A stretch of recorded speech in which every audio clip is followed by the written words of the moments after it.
ஆராதனை அசன ஆயத்த ஆராதனை நாளுக்கென்று வாசிக்கும்படியாக தெரிந்து கொள்ளப்பட்ட முதலாம் வேத பாடம் 1 ராஜாக்கள் 8ஆம் அதிகாரம் 22ஆம் வசனம் முதல் 30ஆம் வசனம் முடிய.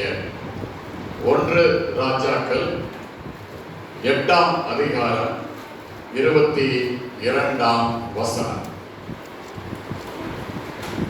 பின்பு சாலமோன் கர்த்தருடைய பலிபீடத்திற்கு முன்னே இஸ்ரவேல் சபையார் எல்லாரும் எதிராக நின்று வானத்திற்கு நேராய் தன் கைகளை விரித்து, இஸ்ரவேலின் தேவனாகிய கர்த்தாவே, மேலே வானத்திலும் கீழே பூமியிலும் உமக்கு ஒப்பான தேவன் இல்லை.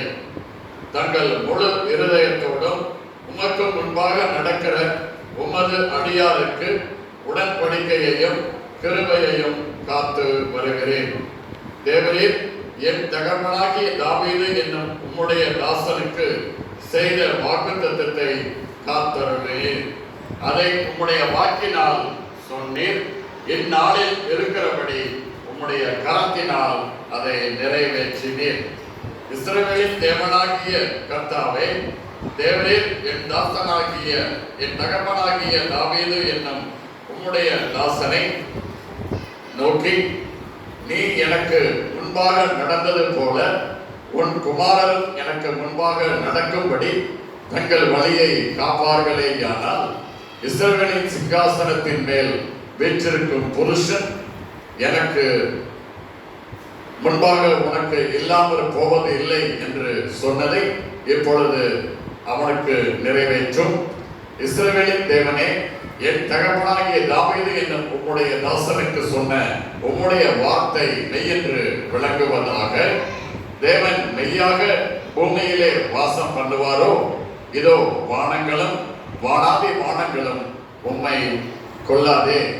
நான் கட்டின இந்த ஆலயம் எம்மாத்திரம்?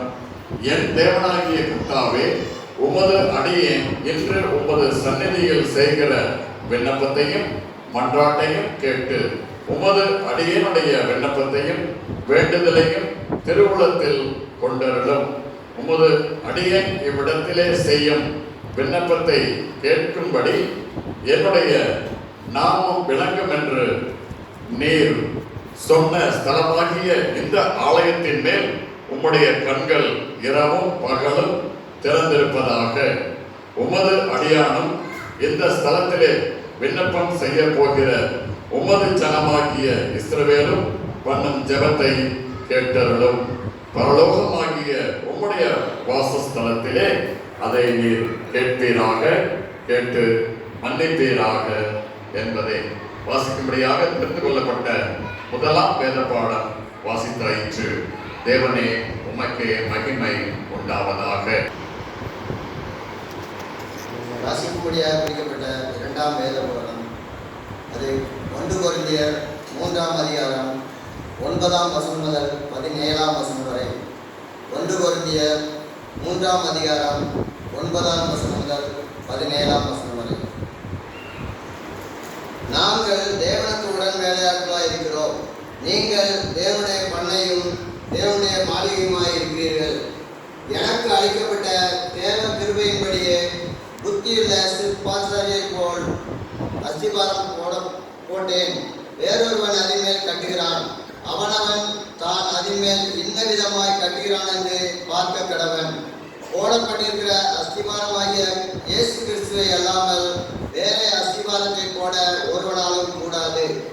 ஒருவன் அந்த அஸ்திபாரத்தின் மேல் பொன், வெள்ளி, விலையேறப்பட்ட கல், மரம், புல், வைக்கோல் ஆகிய இவைகளை கட்டினால் அவனுடைய வேலைப்பாடு வெளியாகும். நாளானது அதை விளங்க பண்ணும். ஏனெனில் அது அக்கினியிலே வெளிப்படுத்தப்படும். அவனுடைய வேலைப்பாடு எத்தன்மை உள்ளதென்று அக்கினியானது பரிசோதிக்கும்.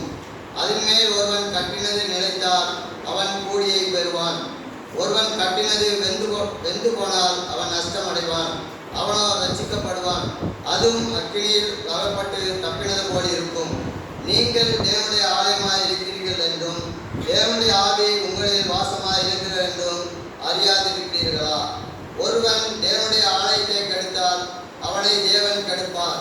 தேவனுடைய ஆலயம் பரிசுத்தமாய் இருக்கிறது, நீங்களே அந்த ஆலயம் என்பது வாசிக்கும்படியாக குறிக்கப்பட்ட 2ஆம் வேத பாடம் வாசித்தாய்க்கு தேவனை நமக்கு ஸ்தோத்திரம் உண்டாவதாக.